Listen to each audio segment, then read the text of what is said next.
wants to scream. You can feel it in the air. Electric energy. We're revving up our engines, and the dam's about to burst. I've just got a couple of emails that I need to knock out fast. We're all backstage, about to start the show. Just gotta do a few things, then we're ready to go. So get ready to be ready, to get ready, 'cause we're almost about to rock. We're gonna make you scream eventually. Just wait and see. Now get ready to be ready, to get ready.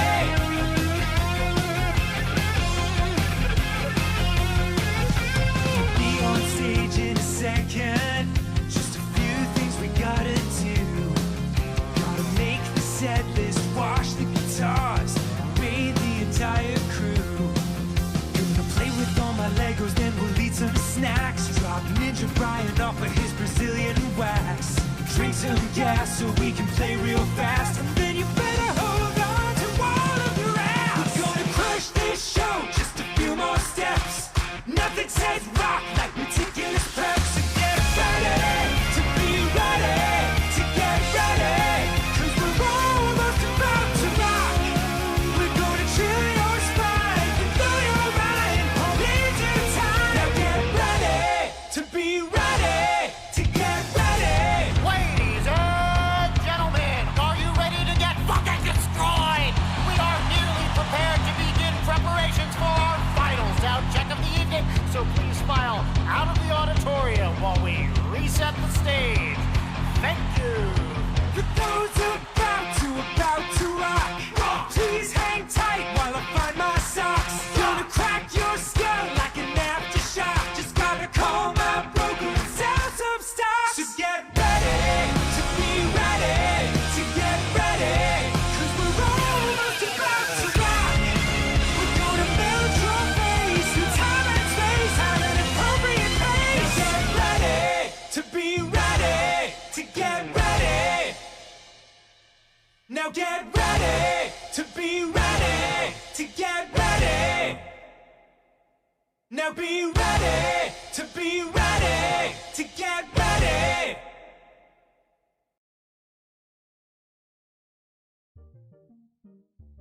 Hello! Hi! Hey everybody! Hello! I see we've got some redeems already. Jeez, you guys worked fast. Crest redeemed water your streamer. Thanks, you have successfully watered your streamer. There's a posture check already. So there we go. Stretch. Begin with a stretch. And we have a whale fact. What's today's whale fact? I need to start thinking of these before I start stream.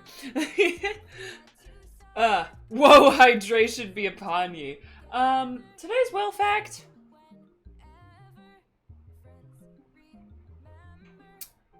The whale's favorite new Netflix show is, Dead Boy Detectives. They think it's really good. But anyway, the whales alone will keep it from being canceled. I promise you. But yes, hello! Hi back, love the fit. Thank you. This was my work fit that I then changed into some shorts because it was way too fucking hot today to be wearing pants. So, I have very simple fits, but, you know, they work for me. I like my little flowy tank top because it was way too fucking hot to be wearing full pants and all this stuff. But yes, hello! We're gonna talk today. We're gonna talk today. I'm so excited. I want to tell you guys things. I can't tell you guys everything because Ven's epilogue is still not out. But we're gonna talk about Ari stuff, and I don't want to spoil anything for Ven enjoyers. But we're gonna talk about Ari stuff, and it's gonna be very fun, because everybody else has been talking about their characters, and it made me want to sit down and go, let me tell you guys everything about my little epilogue, because it made me so happy. It made me so happy to make it. But yes, hello everybody. How are you? I hope you're having a wonderful day today. I got my hair cut yesterday. Nice! Nice. I need to get a haircut. My hair is way too long. I normally have it like here, and it's like almost past it's getting to the point where it's past my shoulders. I really need to get a haircut. I wrote about Ari and Saraza having a picnic in Elysium. That's cute. That's cute. I love that. But yes, today, chat, we're gonna talk about epilogue things. It's been... Has it been a full week yet? Tomorrow it'll be a full week since the finale, which is kind of crazy. But yeah, we're gonna talk about Ari stuff today because it makes me very, very happy. Working on a crochet project and Icarus coming home fic? Nice. Time is a lie. It does feel that way. It's weird that it's already been a week. Pretty soon we're gonna be like, the Fable SMP finale was a month ago? What the fuck? Like, it still feels like it was just yesterday that we made you all cry your eyes out. But, yeah, let's switch these music off. We'll switch to, you know what, we'll switch to the goofy, Sylph playlist, because the Ari playlist is on theme, but also, too sad. Too sad, because we're not talking, well, depends on how you feel about my epilogue, but we're having fun chill times today. We're not gonna be sad. We're not gonna be sad in here. We were sad enough on the 17th. The 17th was when we were all crying. Now I get to look back fondly and be like, look at all this cool stuff we did, because this story was awesome. Fable SMP ended a year ago. Don't say that. No. I will be a mess. My birthday gift was crying over the Fable ending. Epilogue plus Aribu. Yeah, we're gonna talk about a lot. We're gonna talk about a lot today. I've come up with a very special we have a new, look at this, a new stream layout for just talking and looking at things. You guys are down there now. Fabulous. I made this an hour ago. New stream layout. Right before stream, because I had work today and I couldn't do it any other time beforehand. So, new fancy stream layout just for us to talk about it. So I think what we're gonna do is, you moved corners. You moved corners. I think what we're gonna do is, I want to start, do we want to watch the epilogue the full way through? Or do we just want to, like, start immediately with watching it and pausing it and all that kind of stuff? Because I think it might be good if, you know what, we'll do it the full way through once. We'll do it the full way through once so that everybody who has not gotten a chance to see it, if anyone has not gotten a chance to see it at this point, we can watch the epilogue in full, and then we can chit-chat about it slowly. So let's watch it in full first. I think that's a good idea. Let me just pause this music so we don't have clashing music happening. But all right, yeah. So this is the Ari epilogue. If you have not yet seen it, and I just now realized that because Twitch is mean, every time we get to the ending of this epilogue, Twitch is going to mute this part in the VOD. But don't worry about it. Don't worry about it. It's fine. It's totally fine. So this is the Ari epilogue.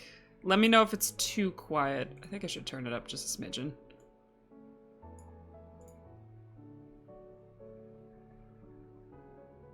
Okay, and you're sure you'll be okay? Because you know my comm number if anything goes wrong. And you can always message me. I'll never be too busy for you. And don't forget about Ari. Ari. You're acting as if I won't know how to help them if they need it. Okay, well, will you? Ari, there's a toddler in my house. One who frequently takes after her father with not wanting to take a nap. I'm sure I can handle it. There's thousands of them. And yet, somehow, you can watch thousands of them. Better than you can watch Vea. Okay, that was one time, and I did find her. You know, eventually. After an hour. I truly don't know how you didn't hear her tiny footsteps and giggling. The records are infinite. An hour is a miracle. Ari, I can tell you're just stalling. The fact is, I got this, okay? I'll text you updates every few hours to let you know how the records that then are, and you know, that they haven't caught on fire. That's not gonna happen if you don't get your ass moving towards the portal. Okay. All right. In fact, for every second wasted, maybe I should start distributing coffee to the alleys. No, no. All right, fine. I get it. I'm going. You're evil. You know that? You're evil. Oh, yeah. Tell me something I don't know. Definitely. He's so evil. So what's your plan then? Well, I was thinking of starting with, like, the overworld, because it's more familiar, so I thought it would be better to start with a place where I can, like, recognize and then go to more unfamiliar... What? What? Oh, you know, it's nothing. You're sure it's just because the overworld is familiar? Cass? Hey, I'm just saying. Hey, if I didn't know any better, I mean, it couldn't be, because there happens to be someone I go way back with there, someone who is very kind and pretty and a world goddess, and hey! You know, ascending didn't make you funnier. It's okay, you're allowed to be wrong. Oh my god. Gay rights! Get going. I'm going. I'm See? following you There's to a make path. sure that you... It's a long path. Yes, it is. I'm allowed to be nervous. I'm allowed to be nervous, you know? That's fair. Gosh.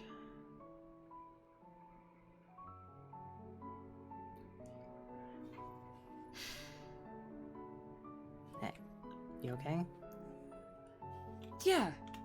Yeah, it's just every other time I've gone through this thing to the overworld, I couldn't come back. Not for a long time, so,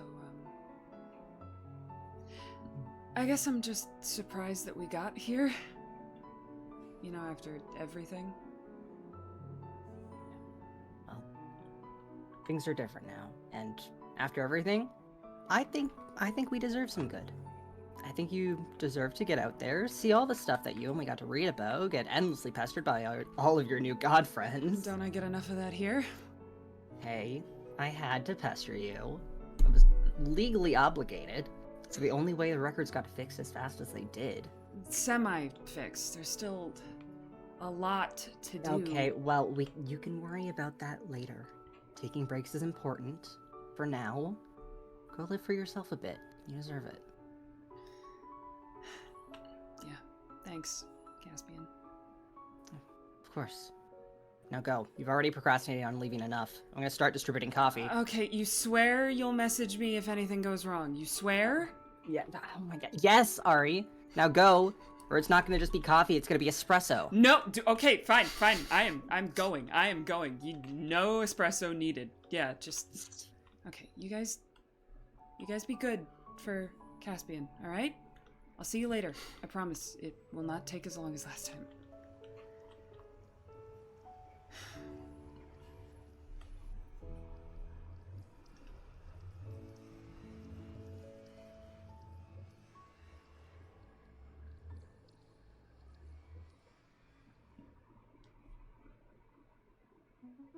Alright, so here's the part where Twitch is gonna mute the VOD, so congratulations people who are here live.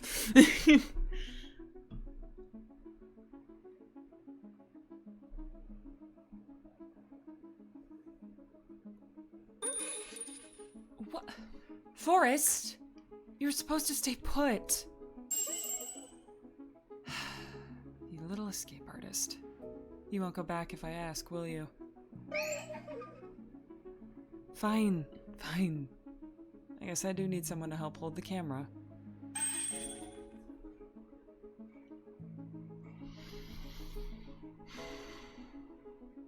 Wait here 1 second, Forrest.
Never sit still for 10 seconds. Yes, I get it. I'm coming. It was just tying up some loose ends, I guess. And hey, look, there were cookies in there. You want cookies? I know you like cookies. Come on. Come on, I know you like cookies. There you go. See? Replacing a book for a cookie. Well, and you'll hold the camera too, eventually. You got the camera? You sure you got the camera? You're not gonna drop it, right? We got a lot of stuff to see and a lot of pictures to take. I don't want you to drop it.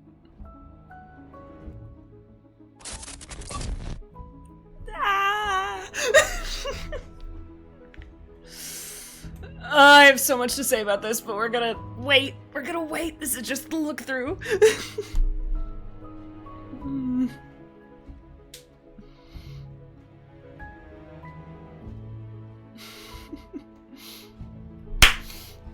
Yes!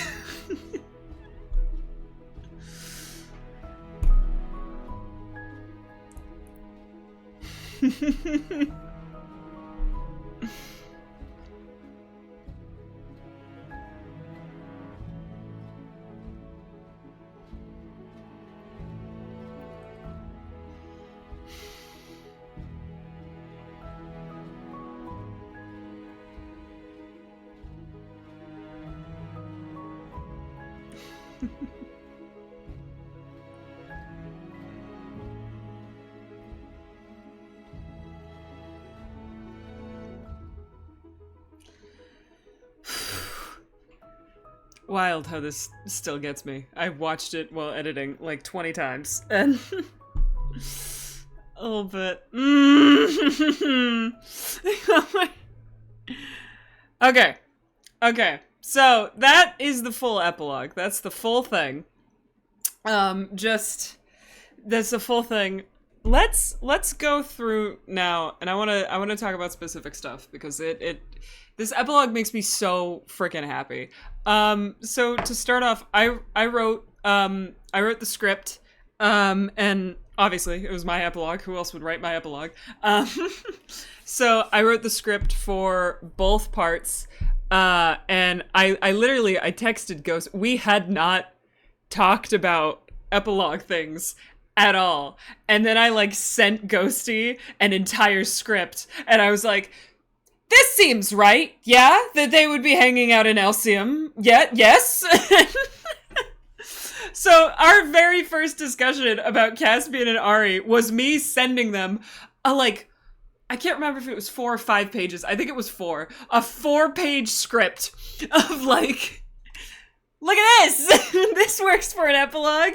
But yeah, I sent it to Ghosty, and then Ghosty edited all of the Caspian lines because obviously Ghosty knows what Caspian would say a lot better than I do.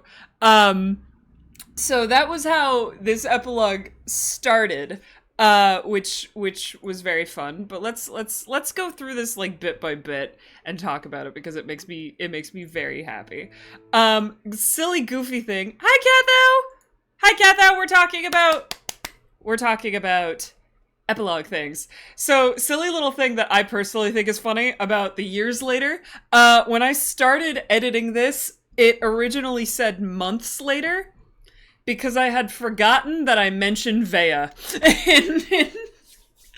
in this epilogue. So that's a silly little like kind of blooper that happened was I completely forgot I had mentioned Vea, and then I was looking through it on one of my run-throughs while I was editing and went, oh!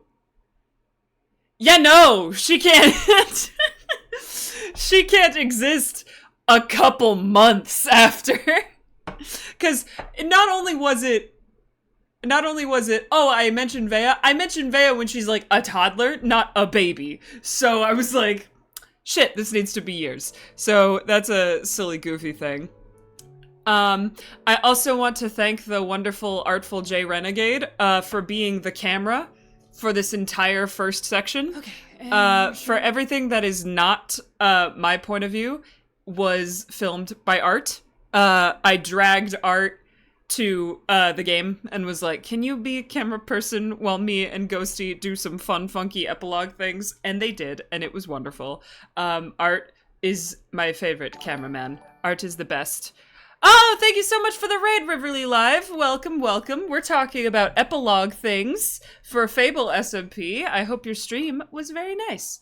But yeah, so Art was the wonderful camera person behind all of this. Here's my comm number if anything goes wrong, and you can always message me. I'll never be too busy for you, and don't. Also, blooper to talk about behind the scenes here. I originally was going to have to show like the time passing and that Elysium had like healed itself.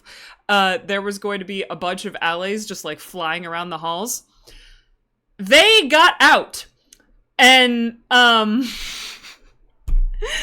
only did they get out, Art was running through the halls going, Beck, there are too many allays in here. And I was like, what do you mean? Every time I've gone down a hallway, there's only been like 1 or 2. Art came back with a swarm of about 30 of them. All attached to a lead, and was like, we can't do this. And I was like, oh fuck, you're right. We can't do that. They love to run everywhere they're not supposed to. They do, and they did. One thing you don't see in this epilogue, if I go ahead here just a little bit, the doors, these doors, because we ended up just taking the alleys out altogether, and just have the 3 that would follow me. But there's barrier blocks over all of those doors. Right when we're filming this, there's a ton of barrier blocks because they started getting out of the records and just flying everywhere, which we couldn't have happen because they were supposed to be vexed when we went to Purgatory for the finale. So, yeah, we spent a good, I don't know how long it was, we spent a while behind the scenes killing the extra allays, which hurt my soul, but it had to be done. And we couldn't do a /kill command because we couldn't remember if that was dimension specific, and we didn't want to accidentally kill all the allays that were back in the overworld. But yeah, so we had allay pandemonium while filming this cutscene, which was hilarious, but also so much to deal with. And don't also, Caspian new fit. forget about Ari. Caspian new fit. I love Caspian's new fit. It's very good. I really like Caspian's fit. The LA hurt sound is such a horrible noise. It's terrible.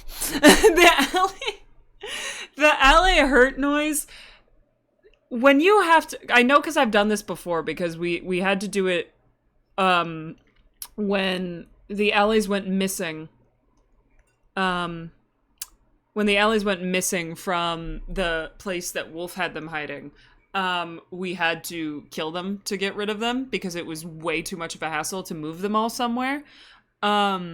So yeah, is there a command for just one entities? Or, yeah, there's a command for specific entities. We could have done /kill allays. Didn't you just chuck a bunch of harm potions at them? Yeah, we did. Ghosty, I think it was, pulled in like an instant damage level 26, and we were just running around with potions, throwing them at these poor little allays. It was horrific, but it had to be done because I messed up. It was on me. And then we went back through like 4 times, like making sure we got all the stragglers, and I think we still missed one. I think when we got to Purgatory, there was one in there that we did not spawn, because in the scene in Purgatory, when the allays come back, those were intentional, but I think there was like one out by the entrance that we did not see. But I can't remember for certain. But yeah, so that's silly, goofy, behind the scenes alley things. Let's You're let this acting run as a if little bit. I won't know how to help them if they need it. Okay, well, will you? Alright, there's a toddler in my house. One who frequently takes after her father, but not May wanting to take a mention! nap. I'm sure I can handle it. There's thousands of them. And yet, somehow, you can watch thousands of them. Better than you can watch Vea. Okay, that was one time, and I did find her. eventually. After an hour, I truly don't know how you didn't hear her tiny footsteps and giggling. The records are infinite. An hour is a miracle. This is a fic now! You can go...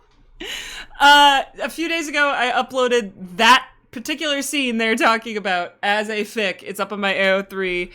There's a link to it in Canon Fics. It's wonderful. It's called The Littlest Wolf in the Largest Library, and it makes me smile because that scene, literally the day that Art came to me and was like, hey, by the way, Fenris and Ray are having a baby. That scene popped into my head and refused to leave. I was like, I bet you Ari babysat and lost the kid in Elysium. So this scene that they're talking about right here is now a fic. It's up on AO3. You can go read it if you like. It has both Hey and Art's approval, which is great.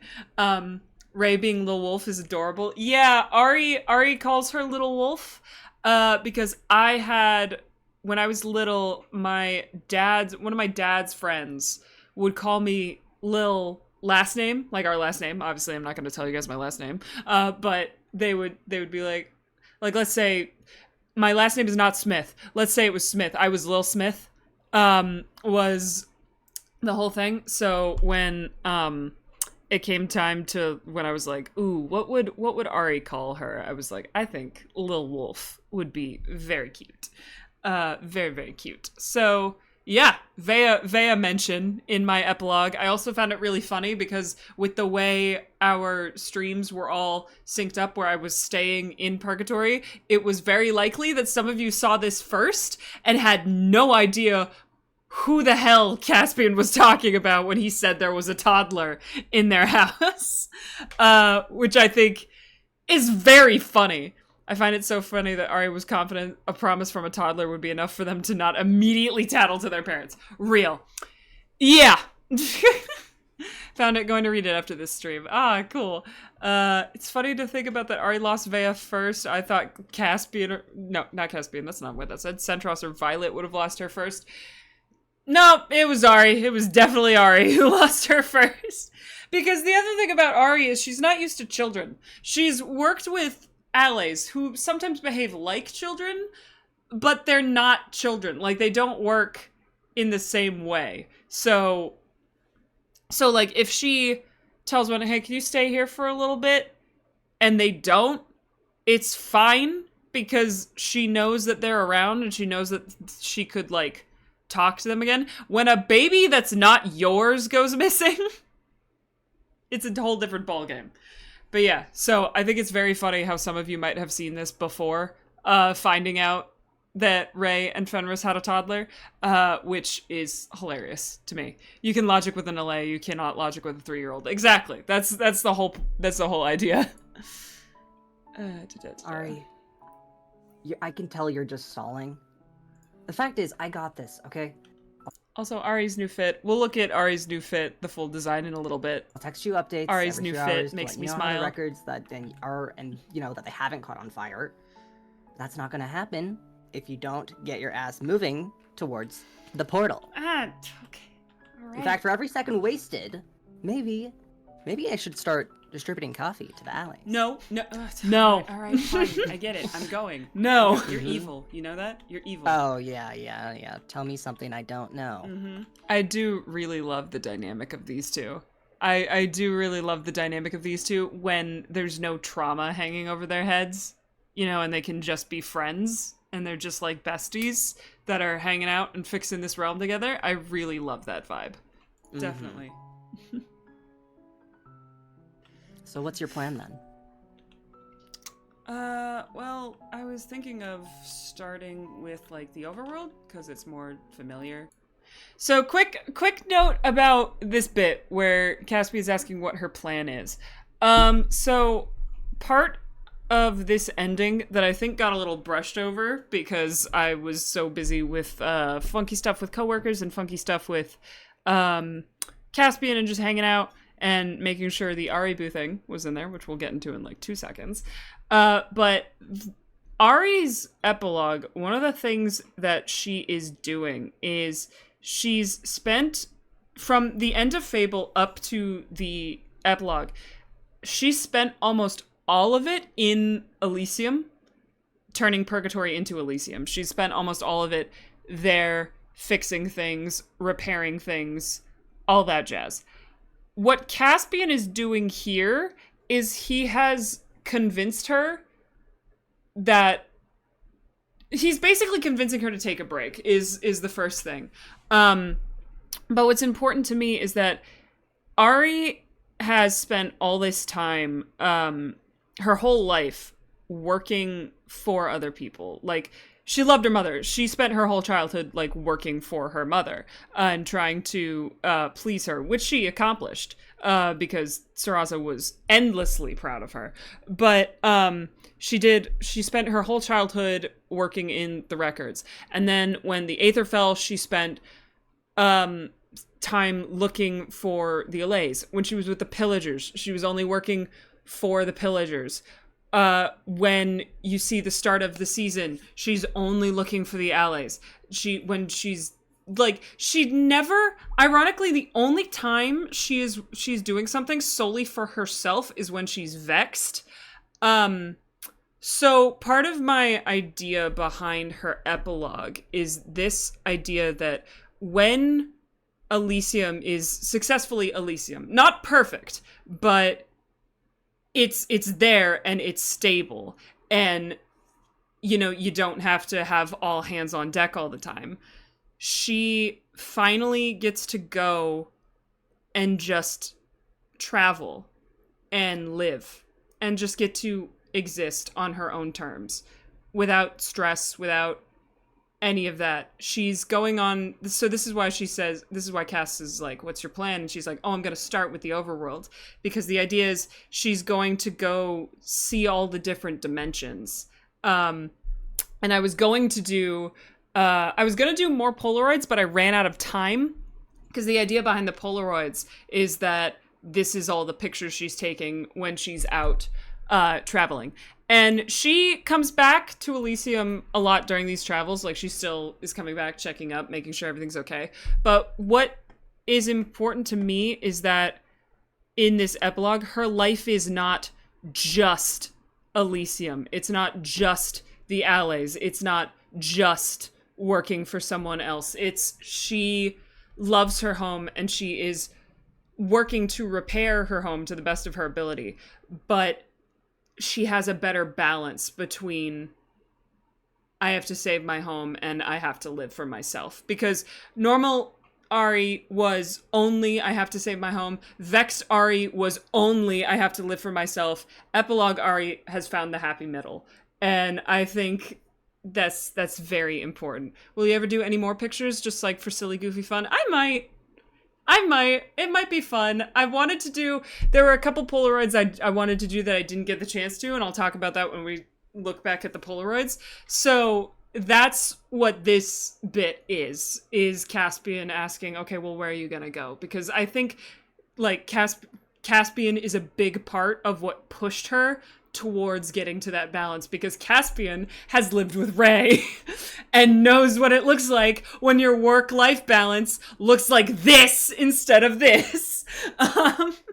So I think it's very important, and I love that Caspian has done so much to help her, and I think it's very nice. I like it a lot. So I thought it would be better to start with a place where I can, like, recognize and then go to more unfamiliar. What? What? Oh, it's nothing. You're sure it's just because the overworld is familiar? Cass? Hey, I'm just saying. Hey, if I didn't know any better, I mean, it couldn't be, because there happens to be someone I go way back with there, someone who is very kind and pretty and a world goddess, and hey! Ascending didn't make you funnier. Ari Boo!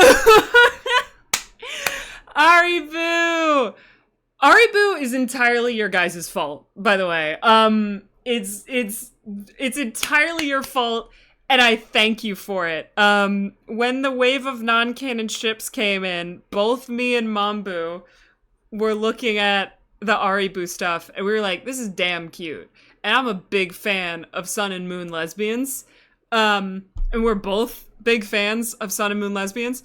And when we were talking about epilogue stuff, I was like, you know what? Fuck it. I think it might be fun if I hint at it, but I never say yes. And I was talking to Mambu about that, like, because at first we were like, maybe we'll just hint at it and leave it up to interpretation. So that's why the way it comes across in my epilogue is through this little teasing moment with Cass, and the Polaroid, and then the Nature Fam epilogue, which is really cute, by the way, and you all should go see it. The Nature Fam epilogue, it's Jamie poking fun, but never saying anything outright, because we weren't sure if we were going to confirm it, because we thought it might be fun to just leave it.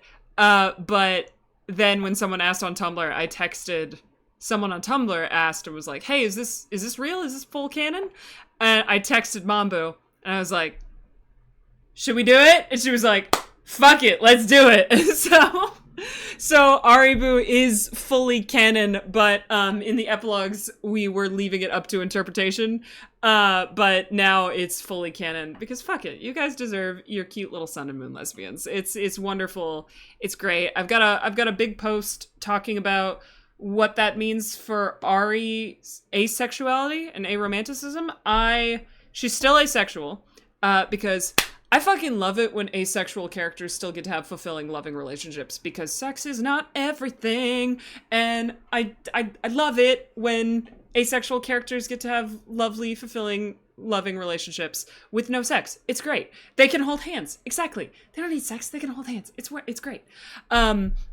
But I'm also making her gray romantic because it was important to me that she still stayed on the aromantic spectrum. I didn't want to take away that representation just because I thought the lesbians were cute, because they are, but I do want to make sure that an ace arrow character stays an ace arrow character the whole way through, because the story, I don't like it when they think they don't want love, but then they meet the right person and then they're fixed. And it's not that. It's not that. It's that Ari is gray romantic. And yes, she did find someone that she fell in love with, but that does not make her aromanticism any less valid.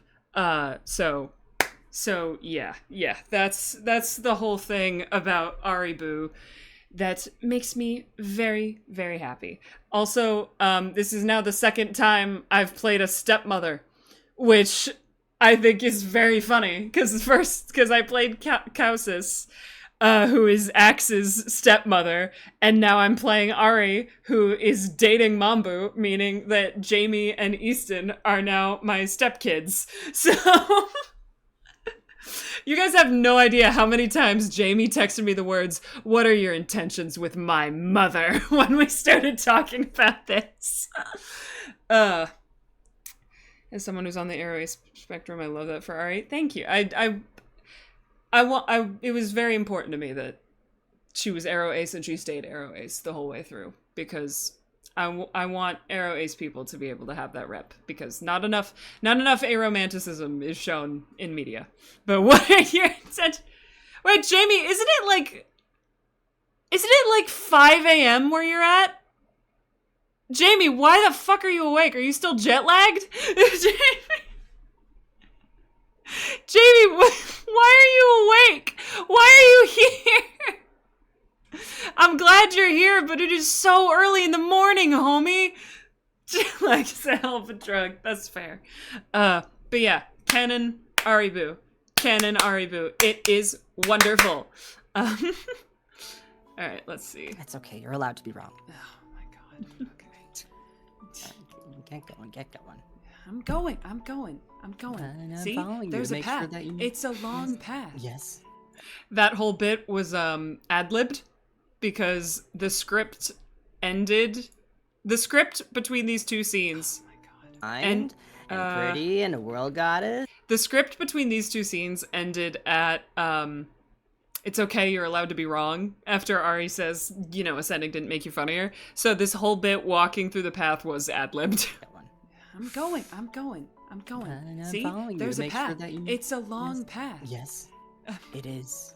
I'm allowed to be nervous. This is allowed to be also nervous, ad-libbed. you know? That's fair. Okay, and now we are out of the ad-libbing section, but I think that's cute. Hey, you okay?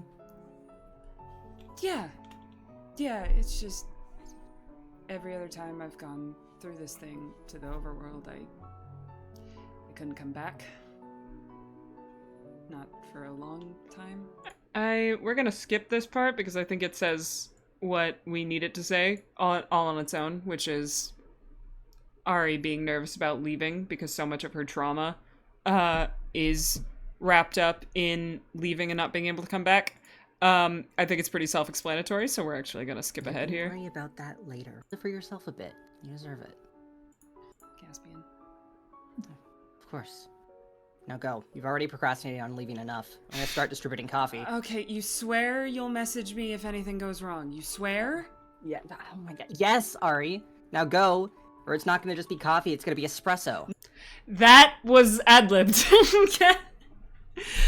The line was originally, he said, he was going to say, yes, Ari, now go before I start distributing coffee.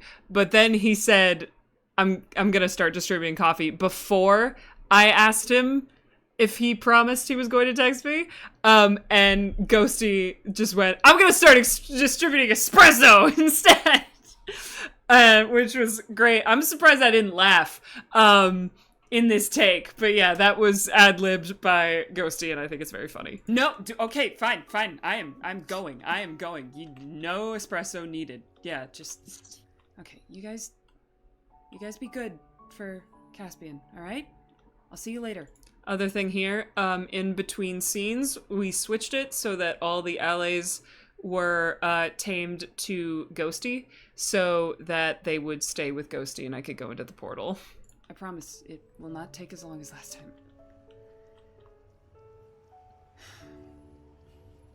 Shout out to Art for getting this epic-ass shot of me going through the portal. I love it.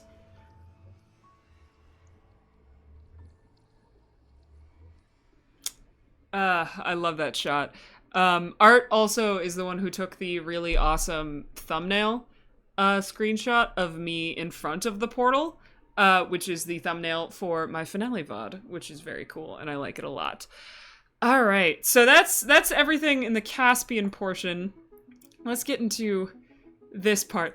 Okay, so for this part, I have to thank Hey Hey. Hey Hey did the extra camera work for this one. I'm very grateful. There's no bloopers of this, which makes me sad, because Hey Hey was not recording when this one happened. The way I originally had this set up, so when you're in survival, obviously you don't immediately go through a portal the second you hit it. So that's how I did the jumping out of the portal, is I'm actually jumping through the portal. It's kind of hard to see. In here, I just, like, immediately go through. But I jump through it, not out of it. So that's how we did that. And I was like, okay, so the idea is that Forrest is going to come through the portal after me. Like, he followed me out when he wasn't supposed to. So we had it all set up. I was like, okay, if I can run straight through the portal, obviously so can Forrest. So we had it set up where the ally was hooked to... I'm talking about this blooper. The ally was hooked up behind the portal, and, thanks for the resub, hey. It was hooked up behind the portal, tied to a fence, and our plan was like, okay, I'm gonna walk past the portal. When I say go, you just let him go, and he'll come right after me, and I can look behind me and see him come out the portal. And, like... So I'm walking forward, I turn around, I'm like, okay, let him go. And there's like 20 seconds of silence. And then there's just, Beck, I don't think we thought this through. because entities don't work the way players do. So when Hey released Forrest, he just went through the portal and disappeared to the other side. And we had to go get him. He was zipping around Athena's lab, and we had to go get him. It was really funny.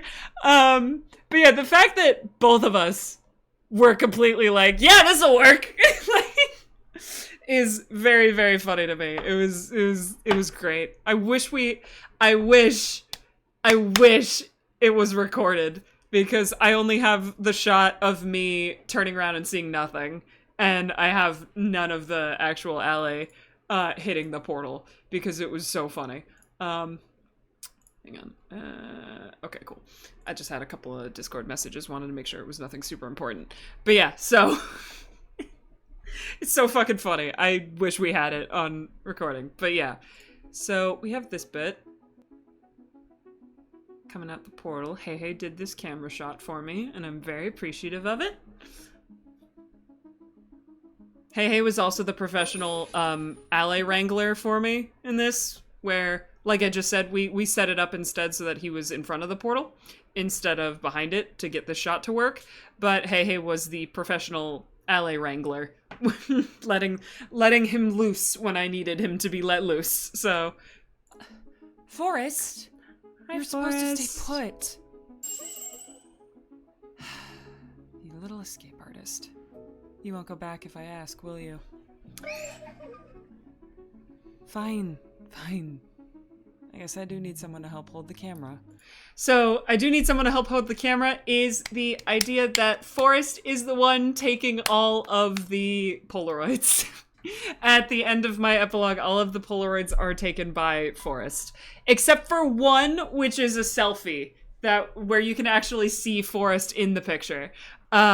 So Forrest is the one taking all of the pictures. This is also a bit of a throwback to a very chill piece of lore that I really like, but I think is funny. There was, when I did my very first stream, there were 2 allies that we rescued from the pillagery outpost that Ari spawned in.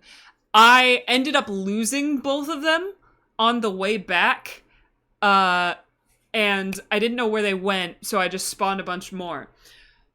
They stayed, because passive mobs don't despawn.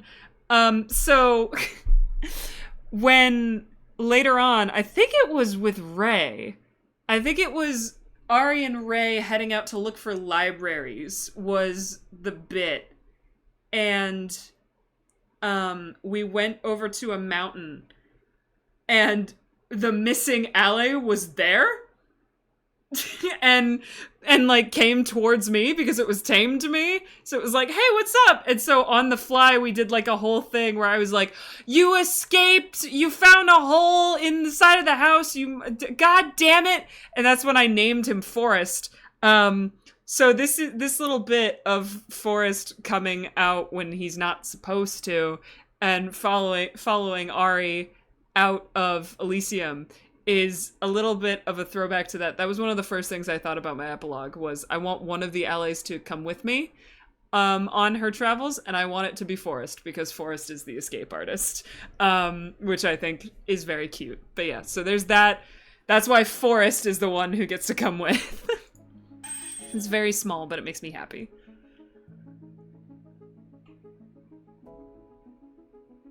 Wait here 1 second, Forrest. Going back to the coworkers thing. Also, I felt bad because when we were doing portal stuff, this portal, by the way, the portal, extremely complicated. I didn't want to touch anything without Hey being there, because Hey knows how the portal works, and I don't. Yeah, no, I don't touch the portal. You cannot touch this fucking portal, because I asked them, I was like, hey, I need the portal to be lit for my epilogue. Can I just press a button and it'll be fine? And they were like, no, please don't do that. So, obviously this was before the finale, so I didn't want to break the fucking portal before the finale. Hey Hey had the idea, and I wish we could have done this because it would have been so much easier, where Hey Hey had the idea where we could have just copied the whole portal and moved it, but I had to see the coworkers thing. I had to remember that the coworkers thing was there, so we couldn't do that. So I like talking about behind the scenes stuff, but like that was one bit where it's like, this portal, don't touch it if you're not a Hey Hey. Because there are machinations going on in there. And I don't... Oh, sorry. Something stuck in my throat there. I don't understand normal basic redstone. There's no way in hell I would understand anything that happens with a command block. So... Escape artist. That's fun stuff about the portal. Because I think we filmed this... I think it was like...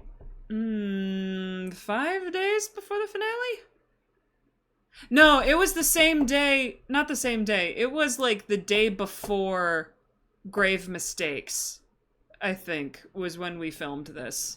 So I very much did not want to break the portal that close to the finale. Wait here 1 second, Forrest. Here.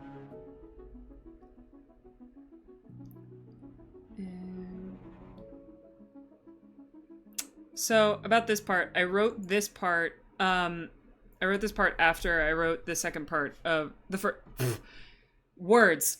I wrote this part of the epilogue after I wrote the first part, and I sent it to Sherb and Ven for approval because I really liked it, but I wasn't sure if it was what they wanted. But I got approved for it. There is another version of this cutscene where the whole bit with the picture does not exist. But because Sherb and Ven approved, it's this version, which is cool because I really, really liked this version, and I would have been super sad if I had to get rid of it, but I would have understood. Also not shown me frantically cleaning this up. Me frantically messing up and then fixing the coworker's office because Grave Mistakes was the next day. And they needed the coworker's office. I really didn't mess it up. I didn't mess it up that bad. I just threw spider webs everywhere and removed some lanterns. This bit is petty. And it's for me. Ari taking down Fable's little throne makes me very happy. It is a very small detail, but it's one I wanted. It's one I very much wanted. I wanted her to take down that fucking throne. The wither skeleton sounds. Yeah, because I filmed this bit after we did the portal thing, and Hey Hey reset everything for the portal for the finale. And I was just like, whatever, it's fine. I'm gonna mute this. But then I forgot that my captions were on. But I just left it because I was like, you know what? It's fine. It's good. It's very good. But yeah, the wither skeleton noises above is kind of funny, honestly.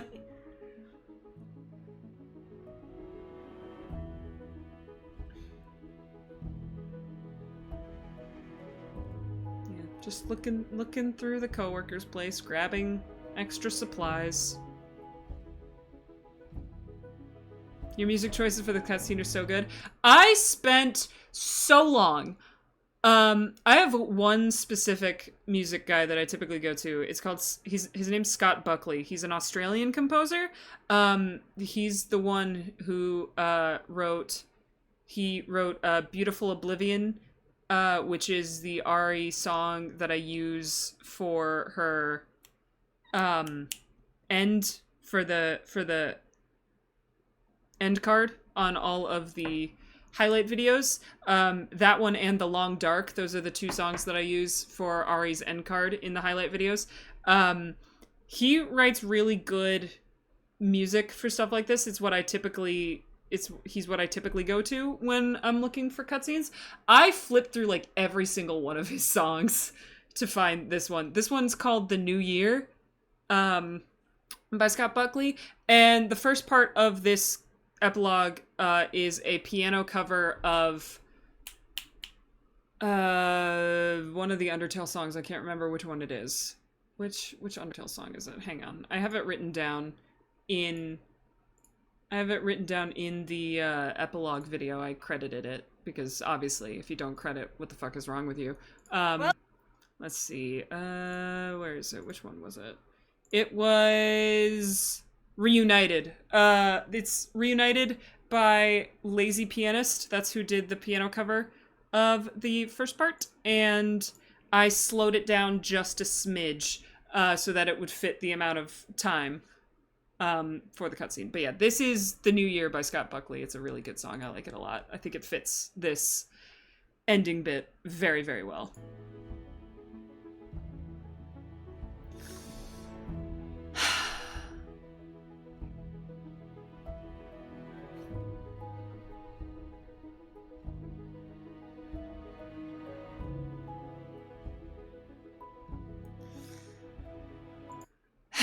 This picture. I'm not going to talk about Ven, because Ven's epilogue is not out yet, and I'm not going to spoil Ven stuff. If you guys want to find out Ven stuff, go watch Ven's epilogue when it comes out. I will talk about Icarus. Oh yeah, the Monty on the ceiling. Hang on. Let's go back to that really quickly before we talk about picture stuff. So fun fact about the Monty on the ceiling. I didn't see it when I was filming. I didn't see it the whole time I was editing. You want to know when I did see it? My very last watch through of the whole thing, when I was finished editing and was doing final checks. And at that point, I did not care enough to go back and fix it. Because, yeah, Mons, I finished editing this at 3 a.m. the night before the finale. I could not care less. Yeah, there's a Monty on the ceiling. And you know what? Part of me loves it. Part of me really does love it that Monty made it in to my goddamn epilogue after being on that table for so long. It's a very stupid little Easter egg. And I think my favorite thing about it is that if you didn't watch Fable live, you probably won't get it, because, I mean, it's just a Monty bit. He's not important to lore at all. He just sits there. Through it all, Monty survived. He's important to us. Yeah, exactly. He's important to you guys. And he is important. I just think it's funny that I didn't see that the whole time. It's very it is very Fable SMP. Monty making it into my epilogue is very much it's a joke, but also it's very much in the spirit of Fable, I think, where it's this very serious lore moment, but then also Monty's on the ceiling, because it's also a goofy, fun server with a bunch of friends. So I think it's weird because it's a joke, and it's definitely a joke, but I can turn jokes into angst, and the joke into angst is that Monty being on the ceiling kind of represents, in my epilogue, kind of represents the spirit of Fable, of like a silly, goofy thing making it into this very serious and sad, bittersweet moment. It's very, very cool. How did Monty get on the ceiling? I don't know. Ask Swipin. I think Swipin put him there. I think Emma put him there. I think he had to come off the coworkers table to get the map there, and I think Emma just stuck him on the ceiling. I don't know for certain. It might not even have been Swipin. It might have been Sherb. Could have been Ven. I don't know who put him there. I just know he's up there. And it's in my epilogue. But yeah, let's talk about this picture. So, I'm personally very proud of this drawing. I think it came out super cool. I love the glitch effects. But yeah, Ari does not remember Icarus at all. There's no memory of Icarus. She has no memory of Icarus because she met Icarus after Icarus was supposed to die in the actual timeline. So she has absolutely no memory of Icarus, and this picture is the last thing, which is why when she picks it up, she says, that's weird, because she has no idea who that person is. and she does not remember this photo being taken is the thing.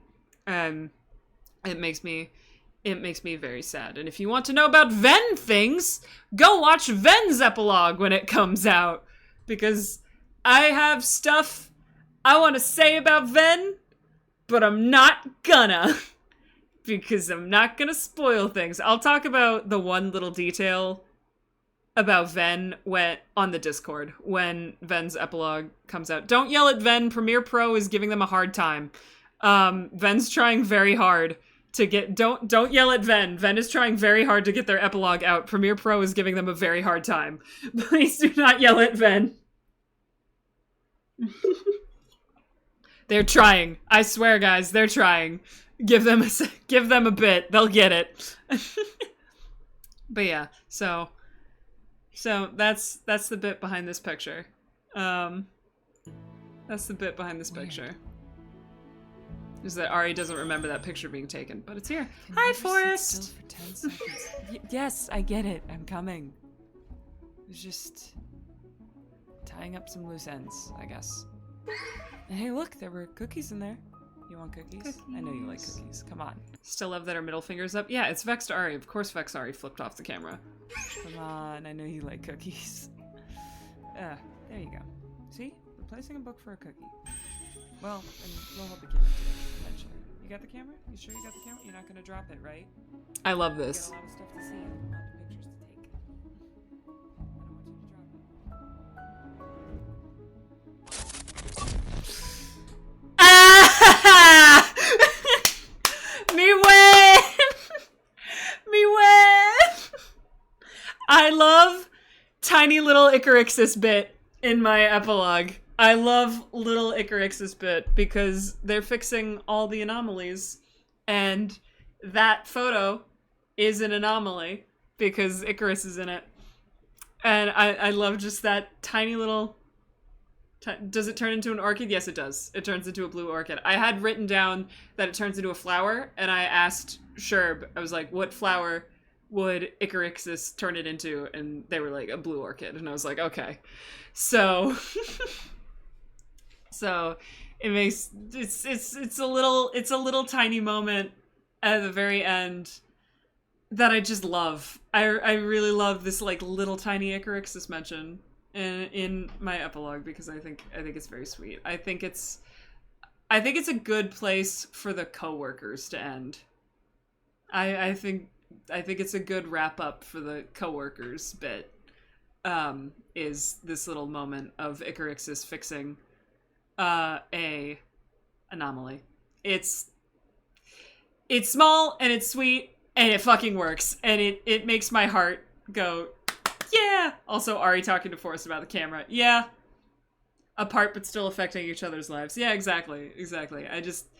I wanted to loop Ari's epilogue into the bigger story, and I think this tiny little moment does it. And that it's good that again, this is also another moment where it's funny to me that my epilogue was one of the first that went live just based on where I was at stream-wise, because this came well before the Icarixis bit did. Like, I ended stream and was talking to people and then went and watched the Icarixis part of the epilogue because I was done before Sherb hit that point.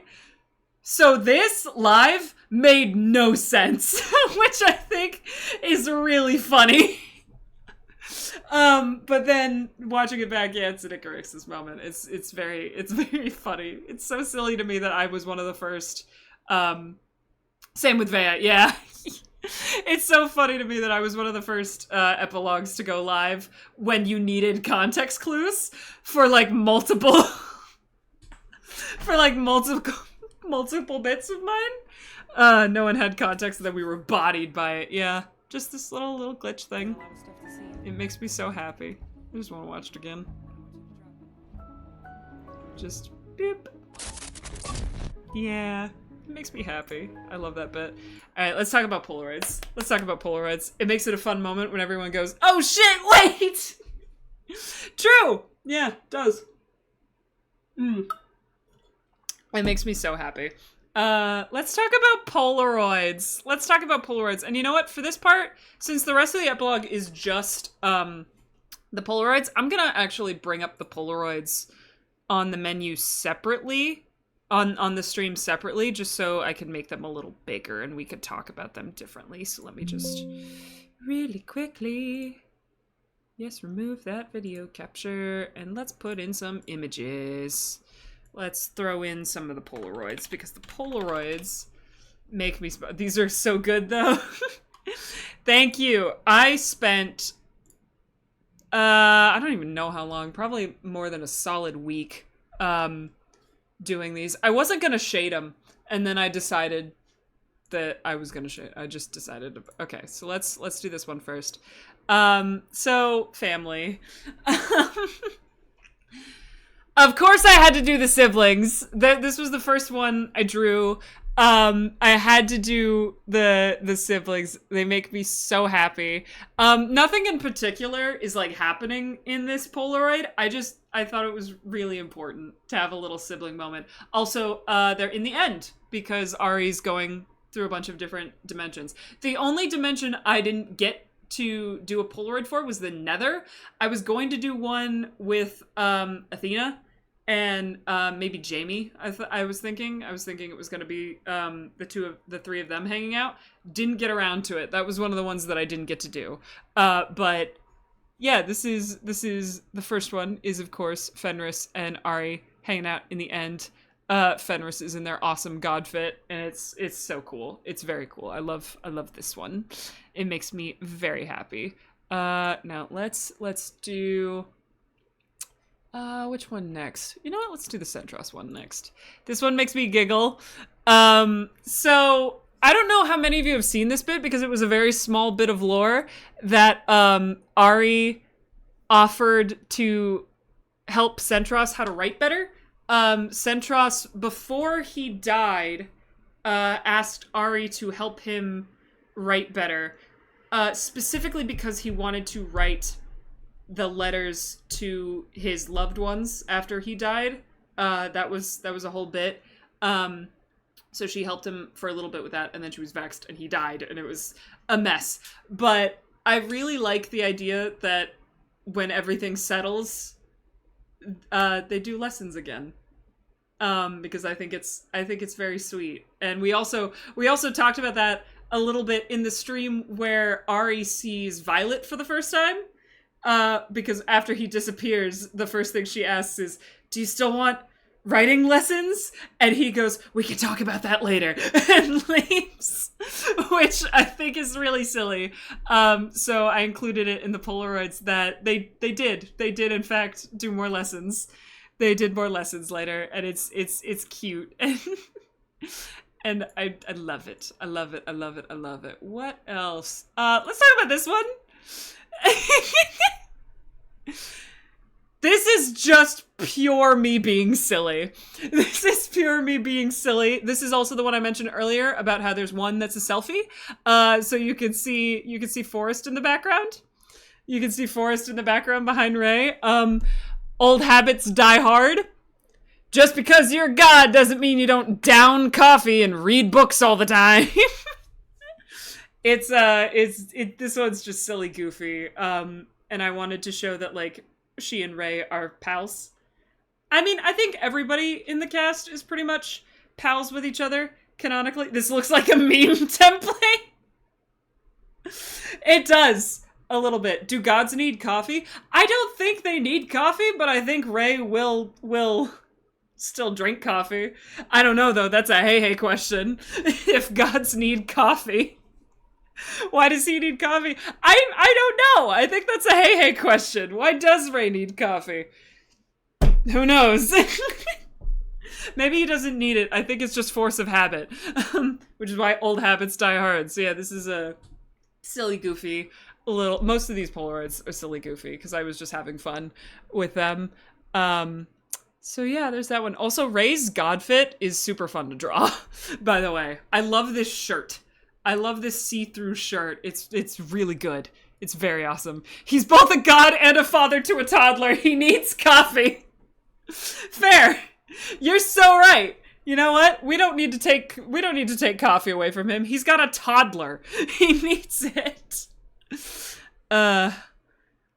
Fable was affected by coffee, so I guess caffeine still hits if you're a gut. That's true, actually. I forgot about that. That is true. That was one of the rare, cute Fable moments where he got coffee for the first time and was zooming. What else? What other ones do we have here? Okay, let's talk about it.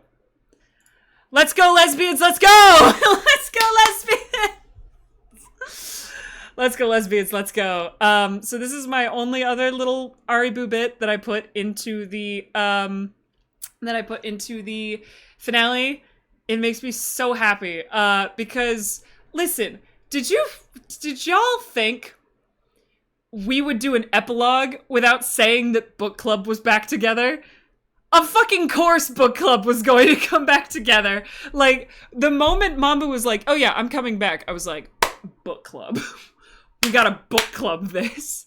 The floppy ears. It makes me so happy. No, it's a very good, this is a very good little Polaroid. Book club is back together. They're gay. What more do you need? She deserves to go to book club with her brother and her girlfriend. Exactly! It's a brother and it's family book club. They're all hanging out, reading books, falling asleep, you know? But yeah, I really like this Polaroid. I think it's very cute, and it makes me smile. And I think there was one more. Did I do? Oh no, there's two more. Okay, let me do this one. Classroom! She still teaches. Let's be real, she still teaches. I got to draw Vea. I was so stoked about drawing Vea. Look at her. Look at her. One sock foot can be seen in this picture. Vea and Oscar. This is Oscar a little bit older, because Vea is at toddler age, so Oscar is a little bit older. I asked Oshi for a reference for Oscar, and she gave me one of him as like an older teenager. So I kind of merged the older teenager with, I kind of found the midpoint between the older teenager and toddler. So he's just in like a little t-shirt, but he's got like a little chest plate, a little leather chest plate on. He's got his little ripped jeans. So yeah, they're taking a classroom break, and Vea is drawing a very good picture of some jeans. Preteen Oscar, 12-year-old Oscar. He plays Fortnite. God help us all. God help us all if he plays Fortnite. But yeah, this one's cute. I just wanted to show that, like, I wanted an excuse to draw Vea. I wanted an excuse to draw Ari hanging out with Vea because I think they're cute, and I love Vea. I wanted an excuse to draw Vea. And yeah, I wanted to do something where, like, she's still... Also, since we're just doing pictures, I can turn my music back on. I just now realized that. Let me turn on some music for y'all. There we go. So it's not just... so it's not just silence in the background. But yeah, I think she still teaches from time to time. She's traveling around, so it's not all the time, but she did, in Oshi's epilogue, she helped build a new playground for the kids in Seaside. I like to think this is in Seaside. New Seaside and all the things. And, okay, there's one more Polaroid that I want to talk about. This is my favorite part of the entire epilogue. This is my favorite part. Even the Icarix's thing is great. This one makes me the happiest. Because it's a very small moment in the overall epilogue. And we didn't get a chance to, like, do anything between the two of them in actual lore. I wanted them to get to see each other again. Because these two, if I'm not wrong, I might be wrong, but I don't think I am. These two are the only ones who remember what the Aether was like. And it's very important to me that, it's very important to me that they got to meet at the end of everything. Because they're the ones who remember. Epros too, but Void before. Yeah, Void is not person-shaped, so there's a difference. Is Ari turning back to normal appearance in terms of lesser gray? I'll talk about that in a second when we talk about her design. But yeah, this one makes me very happy. Like, genuinely. Does Icarus Elementary have a different name now? We talked about that. I think we talked about, it's officially Sherbert Elementary. So I think we talked about the fact that the name doesn't change, and we all just can't remember why we called it Sherbert Elementary. I think we didn't talk about that on stream. I think we joked about it off stream like ages ago, but I can't remember. But yeah, this is my favorite Polaroid. Because this is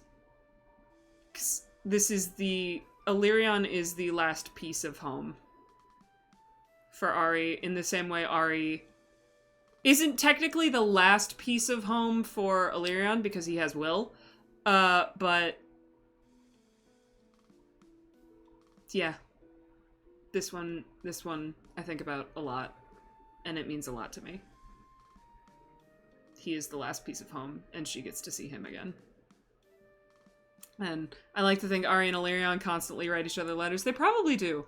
I like to think they hang out. A little bit. And, you know, something I just thought of. Maybe he helps her remember Valete, because she doesn't remember Valete because of reset things. I don't know if he does. I don't know if they remember that. If they remember it, they help her remember it. If they don't, oh well, dead language. But,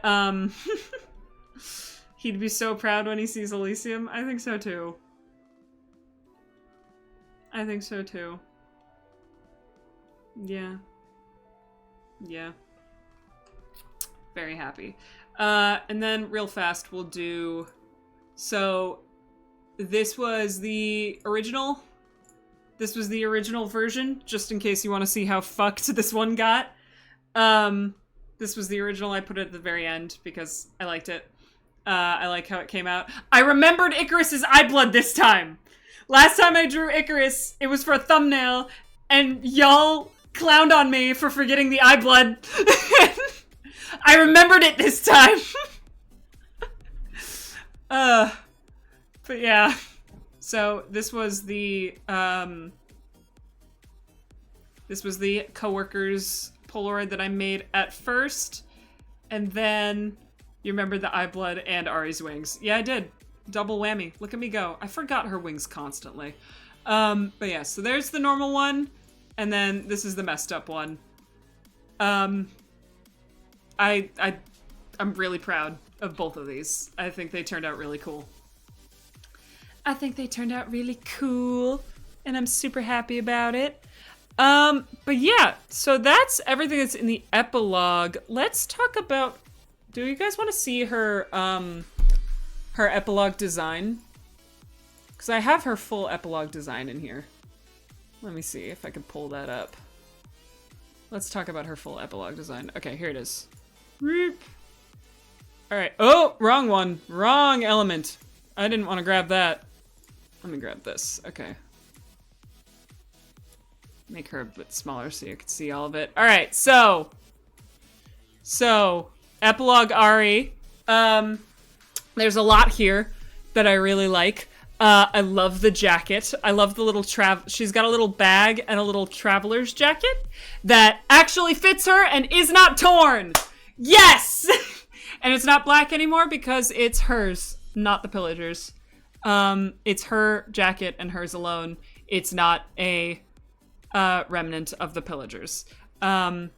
So yeah, this little tunic outfit makes me really happy. I think it looks really cool. It's like a version, because what her design has been her Aether dress getting slowly cut away, which I think is very fun symbolically. So like her normal dress that you see her in to start with, it's an asymmetrical skirt because it's the bottom of her Aether dress that got cut away. And then her top, when she's vexed, is the Aether dress cut so short that it's a shirt now and no longer a dress. But here, it's a top. It's an outfit that's meant to look like that. It's not torn. It's It's kind of, her dress in a weird way has kind of come to represent the Aether's state of being. Because when she was in the Aether, it was the full dress. And then after the Aether fell and she was stuck in the overworld, it was torn. And then her specifically, when she was vexed, it's so cut away that it's barely a shirt. So she's not connected. She's hardly connected to it at all. And here, it's a new dress that is reminiscent of the old, but it is still its own. It's still its own, so it's like Elysium. And I think that's very fun. She's still got her boots. I like the darker blue leggings and the little belt.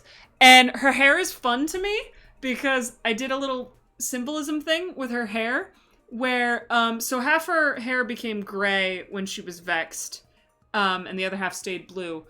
When she was unvexed, the gray stayed. But here in the epilogue, here, I'll zoom in here so you can see it a bit better. Come here. Let me kind of pull this, make this bigger so it's easier to see.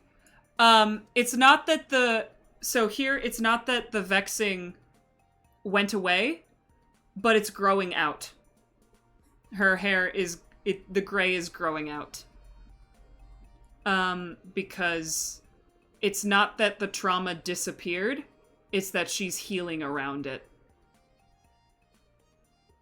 And I think that's very good.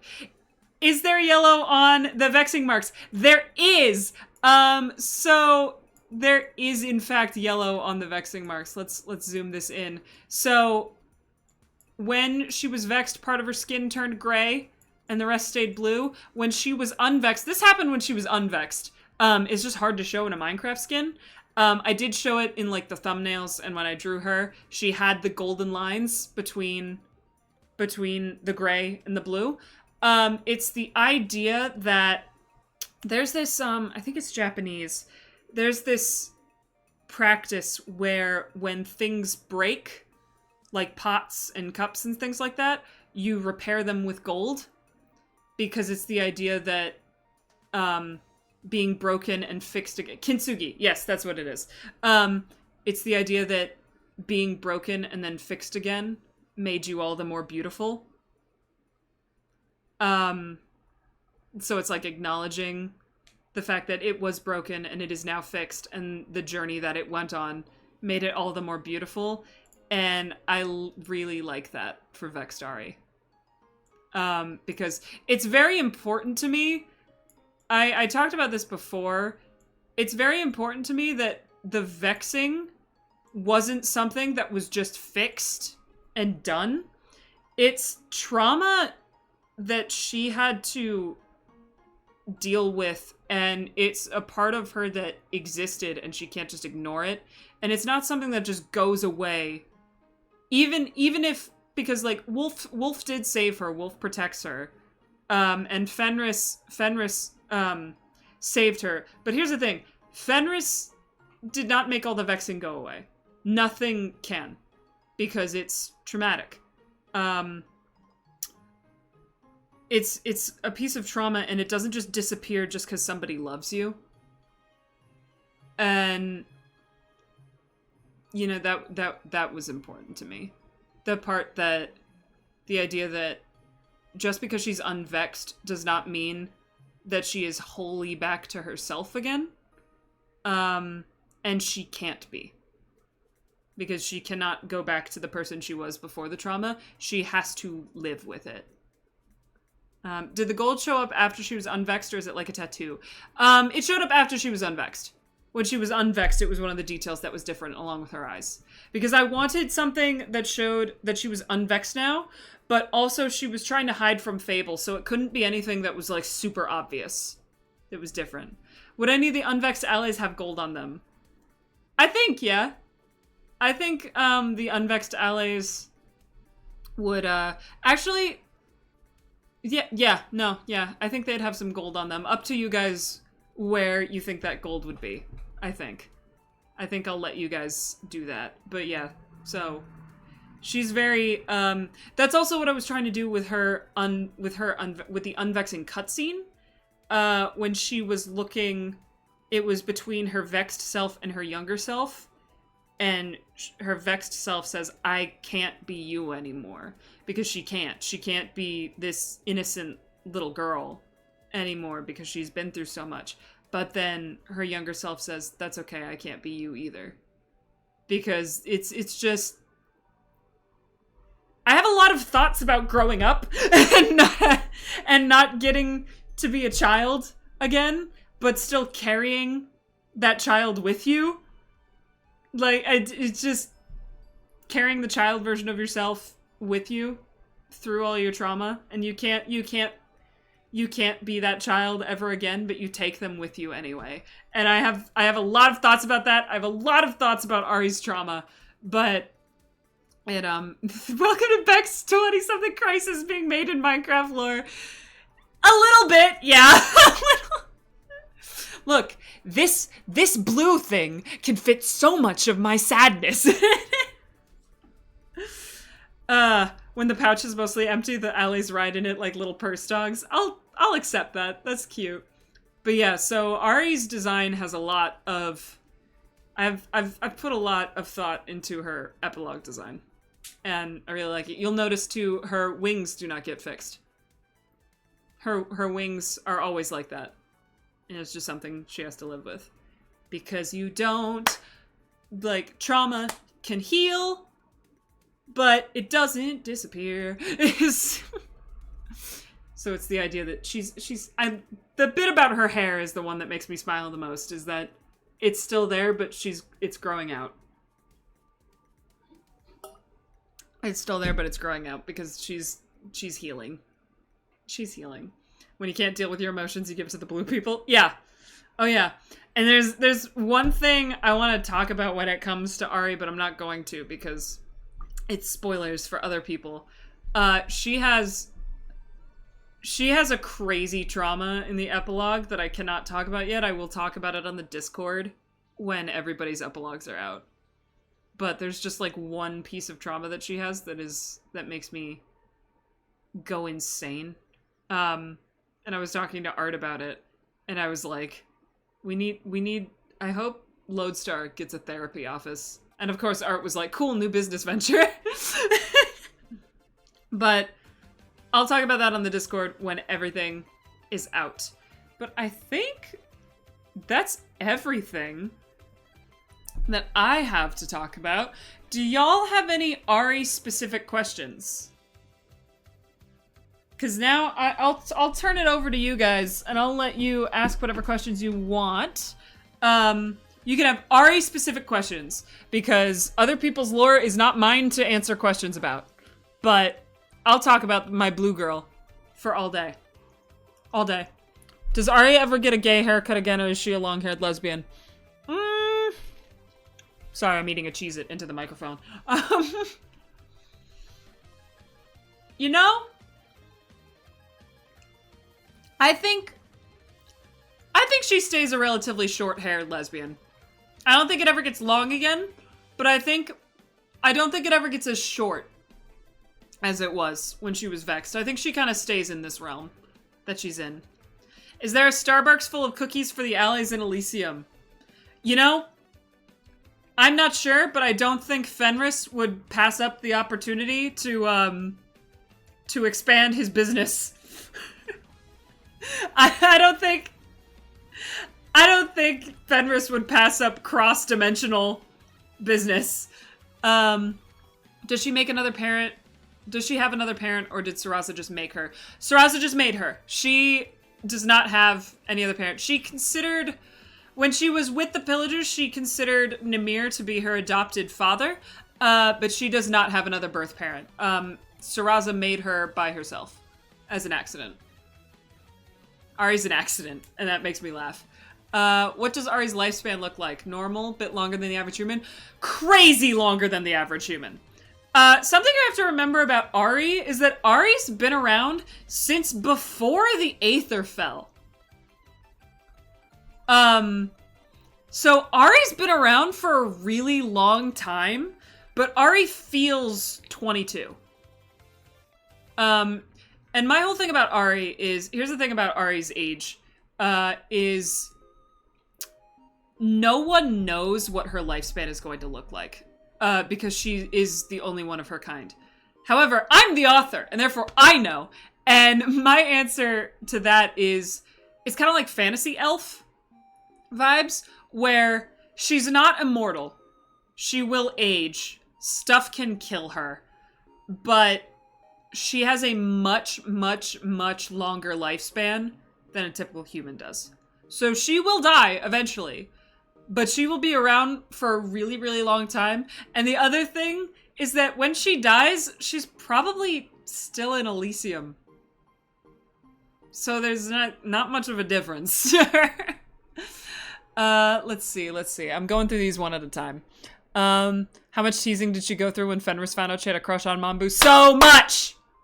So much! Ari gets so bullied by Caspian and Fenris about Mambu. She gets so bullied.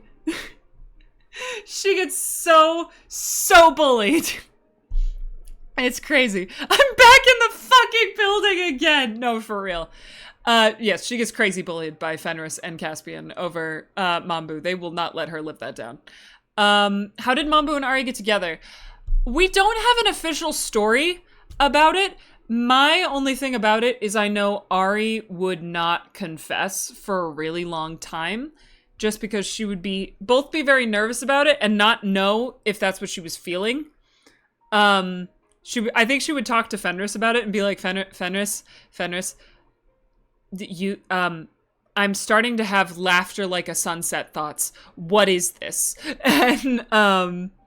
And I don't think she would, I think Mambu would have to admit it before Ari would say anything. Because she would be so nervous. And she would also be so afraid of losing a friend. But yeah, so I don't know how they get together, specifically. That's for the fanfic people to write. Maybe I'll write it. Maybe me and Mambu can team up and write one of those someday. But let your fanfic thoughts go wild. I'm not sure if you talked about the idea for Elysium, but would there be like floating or island-like buildings since all the souls have wings? Ooh, that's a fun thought. I haven't really thought about what Elysium looks like. Because, again, I'm not the only one in charge of Elysium. There's multiple people who have thought up Elysium. Also, shout out to Hey, by the way, for naming Elysium. Great idea. So, I'm not sure, but that looks really cool. That sounds really cool. The idea of, like, the floating buildings thing is really neat. I like that. Elysium can be whatever you guys want it to be. And that's the fun thing about Elysium. Let's see. What would be Ari's first reaction and thought to remembering and seeing Icarus again? What would that be? I think she'd be glad to see him. I think she would. And remembering, I think would actually do a lot for her mentally. I think it would make her not fixing trauma, because I'm not about trauma being fixed here. I'm about being healed. But I think their first reaction to remembering Icarus would, I don't know, I think they'd just be really happy to see him. I think they'd be happy to see them happy, I think would be the exact thing. Because the most she's seen of Icarus has been when Icarus is in the coworkers with Fable and having a really rough time. And for a while, like, obviously Vexed Ari didn't care about that. But when she was unvexed and seeing it firsthand, I think as much as Icarus had done and as willing as Ari was to fight them if it came down to it, Ari and Icarus are really interesting parallels to me because they both have been through the emotionally abusive father situation. And I think unvexed Ari watching Icarus interact with Fable was reminded a lot of her and Namir. And she understood that they were in too deep and was willing to fight them if they had to. But I think she would be very, very happy to see him past that and being better and in a much better place. Like, cause hey, they both got out. they were both under control of a really emotionally abusive person, and they both got out. And I think they would bond over that. Let's see. Now that we got sad, how do you think Ari sits? Like, how's their posture? I think she has lived her whole life in a library, shelving books. Where's a book? There's here. I think she sits like this. I think her posture sucks. I think her posture sucks ass. I think she has a terrible posture. And I think that's great for her. Why do you think that Ari wouldn't ask Ray to fix her wings again, like in the beginning? Because they're not broken. They function. They function just fine. So I don't think Ray could really do anything about that. Also, it was Icarus who fixed her wings. So she would remember it as Ray fixing her wings because of all the Icarus stuff. But yeah, I think even if she asked, I don't know if Ray would remember how to do it. That's a hey question. If Ray would remember how to fix wings. Was Saraza's favorite color blue? Obviously. Just look at her daughter. Let's see. Is Ari allowed to babysit Vea still since the incident? No. Ghosty has made that very clear. Caspian would not let her. Caspian would not let her. I don't think Ray would either. I think Fenris would give her a shot. But, I think after a while, she would be allowed to, like, look after her again. Once Vea's old enough to understand not to go running off. You know? Like, when she's older. Maybe. But, no. Not when she is easily losable. Let's see. What do you think Ari's reaction was when seeing Vea for the first time? Fenris, is that a magic fucking baby? Fenris. Fenris! Fenris! Fenris! Is that a baby? Yes, it is a baby. Where'd you get it? Where'd you get it? I think shock. But then I think, no, for real, I think it would be shock, but then I think she would, like, absolutely, she adores Vea. She adores Vea. She can't babysit her alone, but I think every time she goes to visit Vea, she brings a new book along to give to her. I think she loves Vea. She's a great aunt, I think. And also, when Vea's older, she can join the maid club with Athena, Axe, and Ari. The maid instead of born club. How's it going? Welcome, child. You were made. You were not born. Come hang out with the rest of us. Let's see. Is Ari allowed to watch Oshi's kids after the Vea incident? I don't know. I think that's an Oshi question. That's an Oshi question. Would Ari have met the Realm Defenders? And did she suggest the little ally to join them? Oh, yeah. Okay. I think she's met them. She teaches at the school with Oscar every once in a while. So I think she's met them. She knows about the little ally who's with them.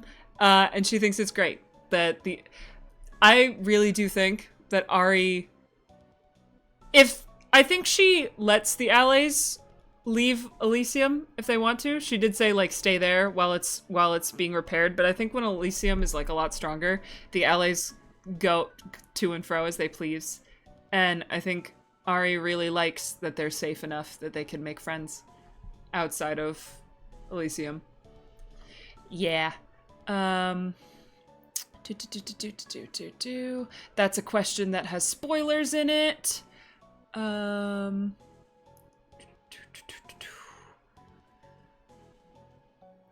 No one in Lodestar Grove has good posture. You're probably right. Any other questions? Vea is spoiled in the best way. She is. She's spoiled in the best way. I think everybody spoils her. Ari reading her bedtime stories. Yeah. Yeah. Arasana is so pretty. Thank you. The maid club needs t-shirts. You're right. But yeah, are there any other Ari questions? Any burning questions y'all want to know that I could answer about my favorite little blue girl before I release her forever into the void of stories? When Ari dies, would her wings be fixed or stay broken? I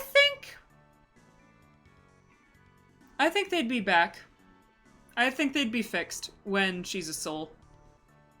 Just because I don't think they look the same as they do now when she's a soul. I think they're much more see-through, and I think they aren't as, like, they don't have as hard a point.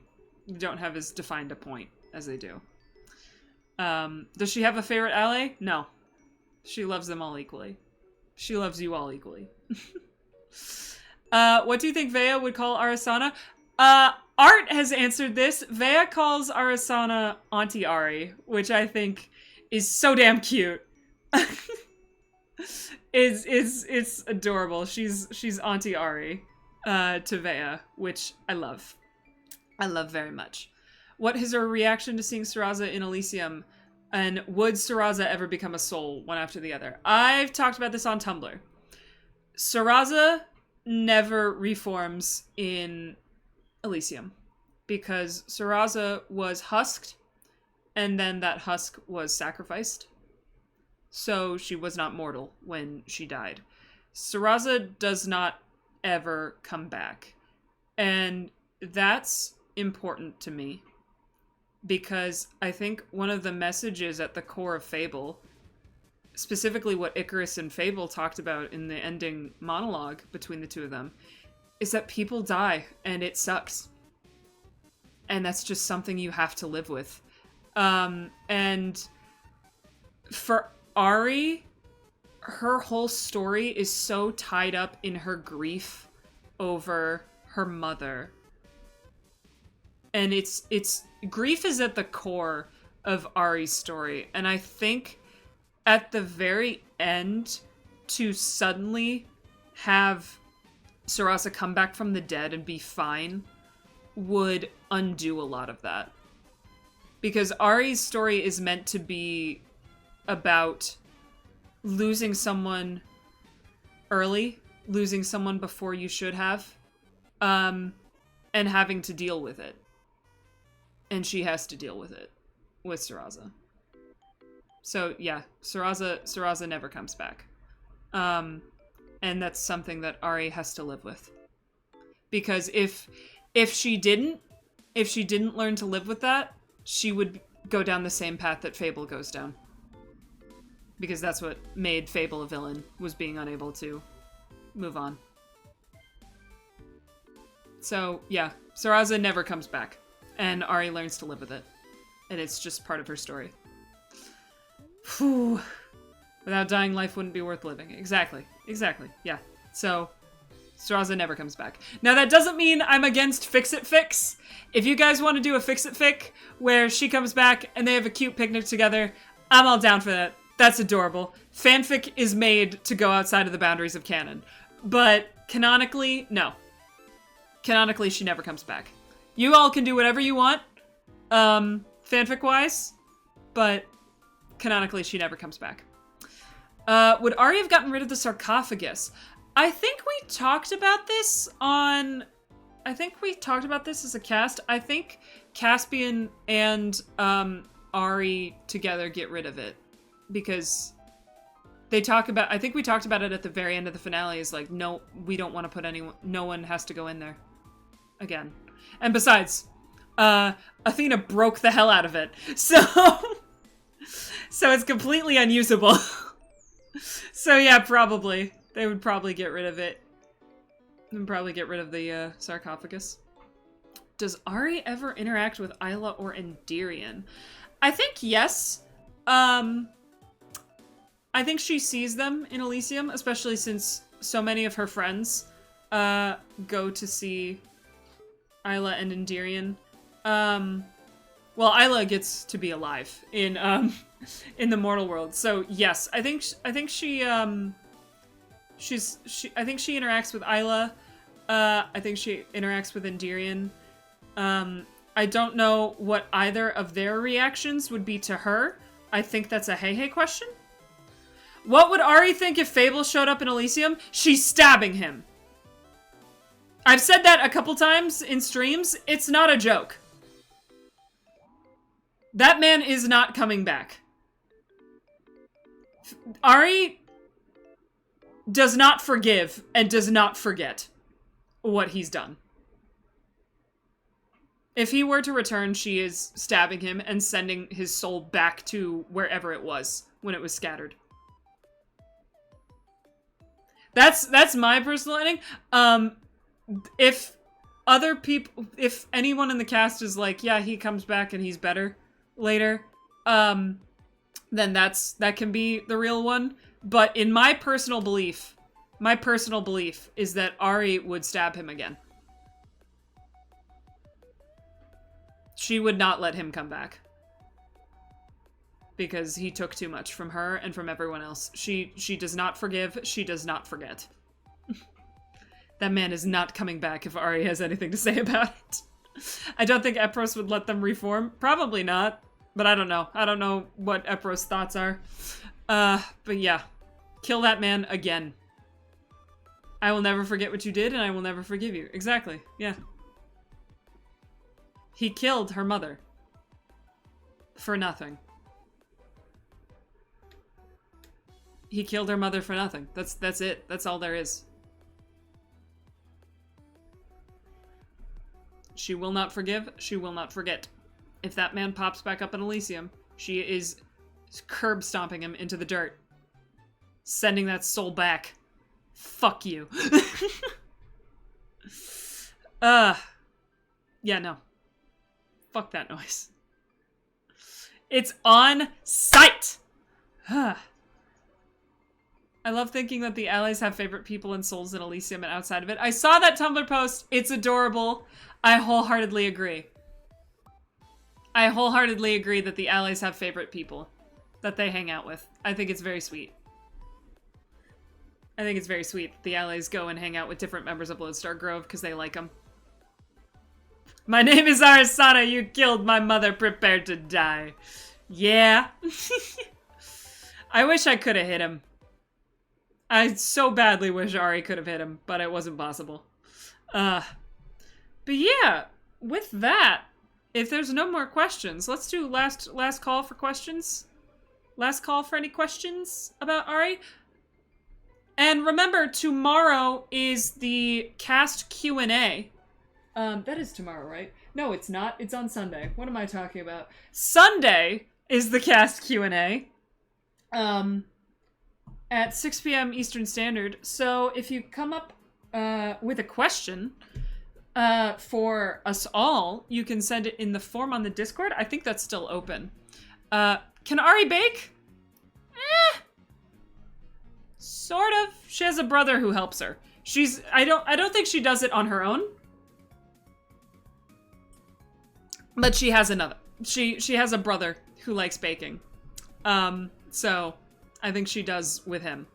Do Paige and Oxrada return to Elysium? No, I don't think they do. I think they're content out here with their family. And Ari would not force them to return.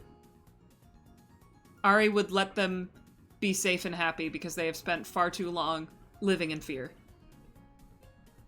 So I think Ari would let them stay where they feel safe. Thank you for making such a neat character for us. Oh, thank you, Liminal Cobalt. I thank you guys for loving her. Really, she would not be where she is, and I would not be where I am if you guys didn't watch, if you guys weren't the allies, if you guys didn't care about her, she wouldn't exist. So, thank you very much for watching her story with me. Thank you very much for talking about her and drawing her and putting her in your stories. Because I love this character. I spent a lot of time with her over the past year. She's got a lot of me inside of her. And this was the first big project I've done as a streamer. This project got me into streaming.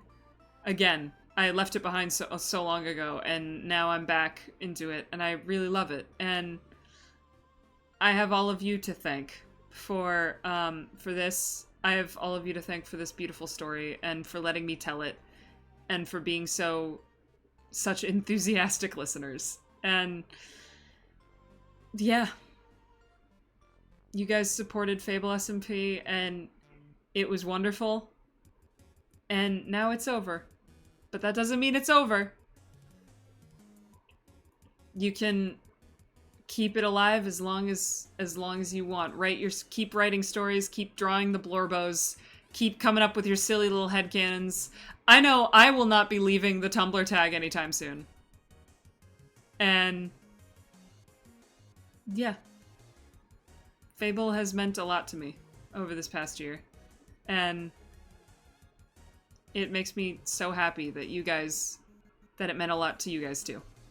I really love that I've made something that you guys care about. Yeah, exactly. And, you know, Ari's story may be over, but we still got Sylph. We still got Owen. We still got Rowan. We've got a lot more I've got a lot more stories to tell. And I hope you enjoy those stories. I hope you come along for those stories. Because they're going to be very fun. I've got a bird, I've got a bug, I've got a bard. Maybe one of these days I'll make a character that doesn't start with B. But yeah, thank you guys so much for watching my epilogue. Thank you so much for enjoying her story. And thank you so much for enjoying our wider story. And I can't wait to share more with all of you. Man.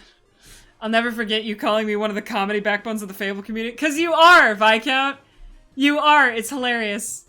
You had A, then 3 Bs. What's next? C? Alright, the next character I make after Owen has to be a C. Got it. Has to be a C character. Understand. Bug, Bard, Bird, and Blue. And we bluff them all! Yeah! Thank you so much. Thank you for making us happy. Oh man, Slay Queen, you're gonna make me sad. No, Viscount and Snow Lavender. Y'all are fucking hilarious. I love you guys in my chat. You two specifically. I love all of you guys in my chat. Viscount and Snow, y'all are fucking hilarious. Please don't stop making jokes about my stupid little blorbos because you crack me up every time. Oh, man. But yeah. I'm kind of stalling because I know Art and Hey Hey are going live at 6 to do some fun, funky fruit stuff. So, I've said all my sappy stuff. Do you guys want to cheese it? Here you go. You can nom on a cheese it. You can nom on a cheese it. There you go.